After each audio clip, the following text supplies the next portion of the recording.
আসসালামু আলাইকুম সবাইকে। আসিফ মাহমুদ সজীব ভুঁইয়া, হ্যাঁ, বর্তমান সরকারের একজন উপদেষ্টা। তো সমালোচনার জন্য ওনার কিছু ছাড়তেছে না, ঠিক আছে? এবং বলতে পারেন যে অন্যভাবে যে ইয়ের জন্য কি বলে যে বিপদ জন্য ওনার কিছু ছাড়তেছে না। তো এখানে কিছু কথা আছে। বাংলা ভিশন গতকালকে একটা আপনার প্রতিবেদন প্রকাশ করছে, যেটা নাকি আসিফ মাহমুদ সজীব ভুঁইয়াকে নিয়ে ওনার এলাকার কিছু কথা আমি এখানে তিনটা জিনিস বলবো। একটা হচ্ছে ওই এলাকার কি হয়েছিল সেটা বলবো, সংক্ষিপ্তই বলবো। বাংলা ভিশনের মালিককে সেটা বলবো, বাংলা ভিশনের এবং কেন ঘটনা ঘটতে পারে এটাও বলবো, এবং সরকার কেন তদন্ত করতেছে না সেটাও বলবো। তো আমি পিছন দিক থেকে আসি। সরকার যদি এগুলো তদন্ত করতো তাহলে বেরোয় যেত, কিন্তু হ্যাঁ, সরকার তদন্ত করে না কেন আমি জানি না। ইউনূস সরকার কিন্তু কোনো কিছুরই তদন্ত ওইভাবে করে না, তদন্ত হয় না। অনেক অনেক সমালোচনা হয়েছে, 10টার মধ্যে 2টা ঘটনার তদন্ত হয়, বাকিগুলো সমালোচনা মানে তদন্ত হয় না। তো পিছন থেকে যেহেতু আসবো বলছি, আমি পিছন থেকে আসতেছি।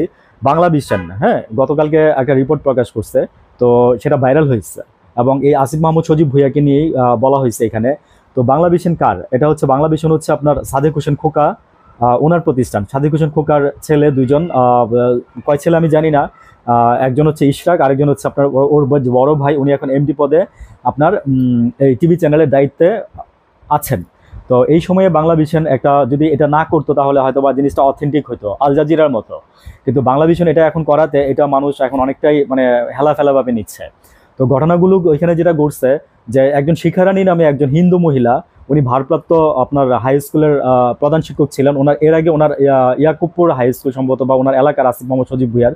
তো ওনার বাবা ছিল এটার আগে আপনার দায়িত্বে ছিল। তো কোনো একটা অকারেন্সের সময় কারণে আওয়ামী লীগ সরকার থাকতেই ওনার আপনার এই শিক্ষারানীকে বসানো হয়। তো তো শিক্ষারানী বলছে যেদিন মিটিং নাই, স্কুল বন্ধ ছিল, আসিফ 10 লাখ টাকা অনুদান দিছে, সেটার মিটিং হবে বলে আসিফের বাবা ওনাকে ফোন দিয়ে নিয়ে যাওয়া হয়েছে। এটা কি মিথ্যা?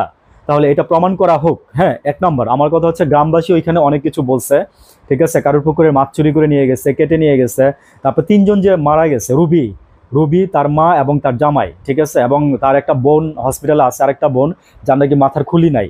তো কিছুদিন আগে আপনার কুমিল্লাতে এই জিনিসগুলো হয়েছে, এই মবগুলো হয়েছে। তো আমরা ভাবছিলাম যে মবের মাধ্যমে বুঝে এগুলো করা হয়েছে, কিন্তু বাংলা ভিশন এই জিনিসটাকে তুলে নিয়ে আসছে যে না, এগুলো হচ্ছে আসিফ মাহমুদ সজীব ভুঁইয়ার বাবার হাত আছে, এবং ওই এলাকার চেয়ারম্যান, ঠিক আছে, যে আছে।